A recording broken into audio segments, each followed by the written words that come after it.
The Love's Curse, Amna Noor. Di channel ini kita akan bedah novel-novel, kita akan pelajari struktur ceritanya, udah gitu kita juga pelajari teknik kepenulisannya. Pokoknya semuanya kita pelajari untuk nanti proses belajar kita sebagai penulis pemula.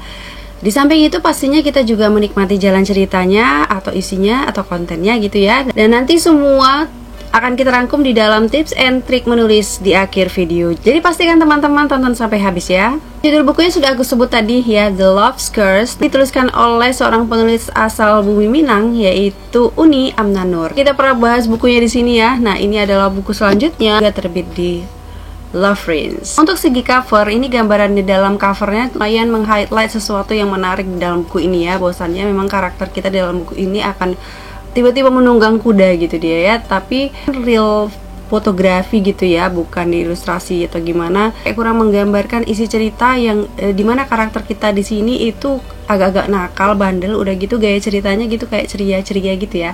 Gaya cerita dari Mbak Amna Noor ini fun ya. Tipografinya misalnya penulisan judulnya itu menurut aku kekecilan ya teman-teman, tapi bagus karena ini merupakan emboss gitu ya, emboss.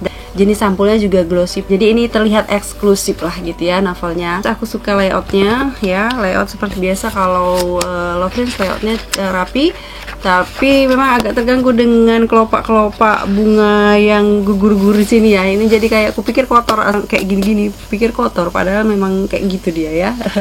Udah gitu untuk biasa seperti biasa untuk jenis kertas dan yang lain-lainnya itu masih seperti biasa ya Lovefrinz. Nah, bagi teman-teman yang ingin menambahkan referensi mengenai penerbit indie, nanti yang teman-teman pilih untuk menerbitkan naskah teman-teman sekalian, bisa dicek di media sosial Lovefrinz ya. Mana tahu nanti tertarik, langsung aja dicek sendiri. Alamat media sosialnya sudah aku letakkan di description box. Nah, kalau misalnya teman-teman ingin berdiskusi mengenai tulis-menulis dengan penulisnya, ya, Uni Amna Noor, aku juga sudah letakkan alamat media sosial beliau di description box. Ketika memperhatikan setting cerita ya, dua setting cerita utama dari novel ini sudah pasti nih kejadiannya tidak berada di Indonesia ya teman-teman. Satunya Loveland ya, namanya Loveland udah jelas itu merupakan sebuah setting yang fiksi ya, karena ada di dalam sebuah buku, setting fantasi. Dan satu lagi itu ada di Pilar Library ya, di sebuah negara yang ada pohon oaknya kayak di negara-negara Eropa gitu ya, kayaknya sih.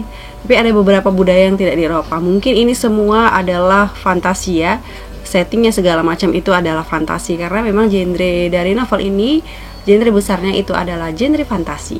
Kisah mengenai si Libby. Jadi Libby ini adalah seorang pustakawan yang bekerja di Pilar Library milik Tuan Ryan ya, sebuah perpustakaan swasta gitu ya, milik Tuan Ryan yang ada di sebuah kota.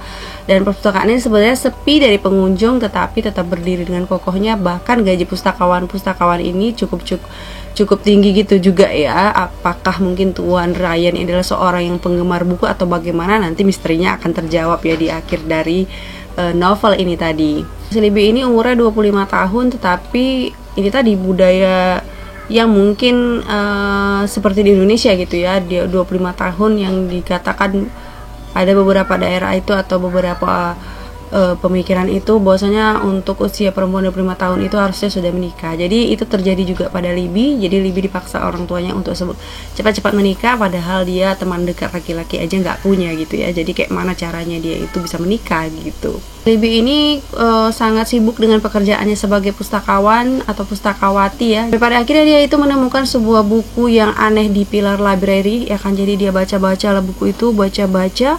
Akhirnya entah bagaimana ceritanya, tiba-tiba dia kayak merasa jatuh pingsan gitu, dan tiba-tiba bangun di dalam sebuah hutan.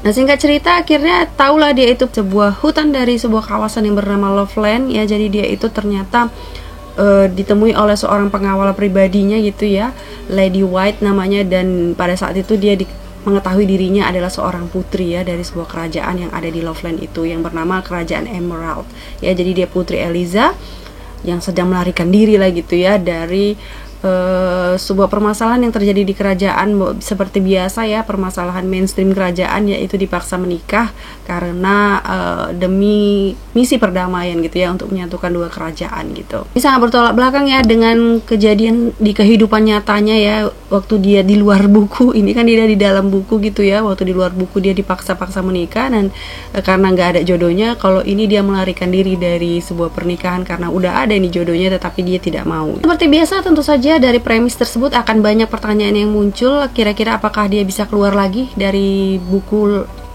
itu, dari buku Loveland, dan kemudian dia berkehidupan seperti biasa kembali. Kemudian apa nanti yang akan mengubah dirinya ketika mengalami banyak petualangan di Loveland, dan nanti kenapa dia kok bisa bertemu dengan J.K. Rowling, dia juga bertemu dengan Jane Austen dan banyak penulis-penulis lainnya, termasuk komikus yang menggambar Tintin ya. Bahkan karakter Tintin itu sendiri ada di dalam Loveland. Nah, teman-teman dari sinopsis tadi pasti bisa menilai ya bahwasannya kisah fantasi ini sangat menarik sekali untuk dibaca gitu ya. Dan di sini juga itu tadi yang paling menariknya menurut aku adalah memasukkan karakter-karakter penulis besar, karakter-karakter orang terkenal gitu ya, sehingga kita bisa membayangkan wajahnya, kita bisa membayangkan karakternya gitu. Apalagi sosok J.K. Rowling di sini itu sudah berubah menjadi seseorang yang lain lagi ya gitu. Jadi itu sangat menarik. Kemudian menurut aku plotnya ini di awal-awal itu sangat memikat ya, sangat bagus sekali. Tapi kemudian di tengah-tengah agak-agak sedikit longgar. Mungkin bisa jadi itu terganggu karena ini tadi ya, ada beberapa rangkaian sebab akibat atau plot lah bisa dikatakan di sini yang kurang kuat gitu ininya ya, kurang kuat ikatannya gitu, sehingga kayak alasan-alasan karakternya melakukan suatu tindakan itu kayak kurang dijelaskan dengan lebih detail lagi atau lebih dengan kuat lagi ya, supaya nanti sebenarnya alasan-alasan karakter melakukan sesuatu atau memutuskan sesuatu tindakan itu kan penyumbang dari kuat tidaknya sebuah plot di dalam cerita kita. Dan juga bisa nanti perpindahan ya antara satu scene dan lainnya itu memiliki transisi yang lembut ya. Yang seringnya dibuat plot Putri Eliza kabur itu sampai kita pada akhirnya berpikir apakah kabur-kaburan seperti ini merupakan hobi dari Putri Eliza gitu ya kan. Karena dalam beberapa tempat kita mungkin agak kebingungan karena dia tiba-tiba nanti sudah mau mulai oke dengan suatu keputusan, tapi kemudian nanti dia kabur gitu ya. Itu agak-agak mungkin yang harus diberikan sedikit alasan-alasan yang lebih lagi mendetail gitu ya teman-teman. Ini juga sebenarnya ada beberapa scene yang mungkin bisa kita kurangi atau bisa kita erase, plotnya menjaga dari kelonggaran plot ya, cerita nanti bisa menjadi lebih padat lagi. Nah, karakter yang seperti aku katakan tadi luar biasa karena hadir di situ tadi karakter-karakter yang memang sudah familiar bagi kita ya. Nanti kayak J.K. Rowling di sini menjadi perdana menteri, udah gitu nanti kayak komikus dari Tintin itu dia menjadi penasehat, bahkan Tintinnya itu sendiri juga menjadi penasehat gitu ya, menjadi seseorang yang ada di dalam kerajaan Emerald itu tadi ya kan. Terbayangkan si Eliza ini, Putri Eliza ini yang di dalam tubuhnya itu sebenarnya adalah Libby, itu yang menggemari para penulis besar itu ya kan. Dia harus menahan dirinya untuk tidak ya kan untuk tidak mengacaukan segala suasana karena dia tahu itu kalau di dunianya adalah orang-orang yang sangat dikaguminya gitu. Cerita di sini karena mungkin ini cerita fantasi dan kemudian Mbak Amna Nur ini menyesuaikan ya. Jadi cerita di sini gaya penceritanya tuh kayak buku terjemahan, which is aku sangat menyukainya gitu ya, suka. Tetapi mungkin ada beberapa kalimat-kalimat yang masih berpasir, yang masih bisa dihaluskan lagi ya. Itu juga mungkin yang membuat cerita di sini jadi kurang lancar perjalanannya, kurang smooth karena ada beberapa kalimat-kalimat yang masih bisa diperbaiki lagi ya efektivitasnya ya. Misalnya mungkin di sini ada yang beberapa kurang subjeknya, nanti di beberapa tempat ada yang kurang objeknya gitu-gitu. Jadi sedikit saja sih, tetapi itu cukup memberikan suatu sumbangan kepada cerita ini untuk tidak berjalan dengan lebih lancar gitu ya teman-teman.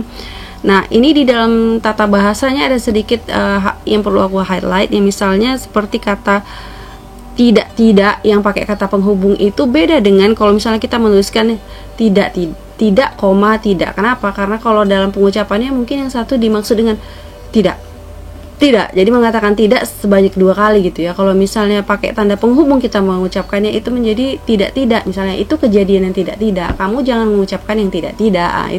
Itu sangat berbeda sekali ya. Teman-teman bisa cek sendiri, nanti ada 2 kata ya, mendengkus dan mendengus. Nah, ini sering sekali salah kaprah dan terbolak-balik pemakaiannya. Memang ada beberapa penerbit yang punya gaya selingkung tersendiri yang mengatakan bahwa ya mendengus itu untuk manusia, padahal sebenarnya kalau di KBBI mendengus itu adalah proses penarikan napas atau buang napas untuk hewan gitu ya. Nanti teman-teman bisa cek sendiri, justru yang untuk manusia itu adalah mendengkus ya. Nanti bisa teman-teman cek sendiri. Dan kalau misalnya teman-teman nanti menemukan di sebuah penerbit besar menggunakan kata mendengus untuk manusia, itu berarti gaya selingkuh ya. Kita masuk ke reading time. Chantal and Lady White. Sehelai daun kering mendarat di pipi dan membangunkanku. Mungkin telah cukup lama aku pingsan. Peri kurasakan pada kedua lengan dan kaki yang tadi mungkin tergores tumbuhan perdu berduri ketika tubuh ini meluncur ke dalam jurang. Segera aku berdiri, meski masih sempoyongan sambil mengingat bagaimana aku bisa sampai terbaring di permukaan tanah yang dingin ini. Kini pemandangan berganti dari hutan yang mistis menjadi hutan pinus yang menyegarkan mata. Tidak ada seorang pun di sekelilingku. Kau belum juga mau pulang, Putri Eliza? Kembalilah, raja dan kakak-kakakmu sangat membutuhkan bantuanmu. Sebuah suara yang lembut tetapi tegas menyapa dari arah belakang. Kubalikkan tubuh perlahan untuk mencari sumber suara. Wanita ini mengenakan gaun putih dengan potongan kerah tinggi. Rambut peraknya digelung sedemikian rupa, lengkap berhiaskan tiara yang kemilau. Wajah cantik dengan hidung mancung tipe Yunani.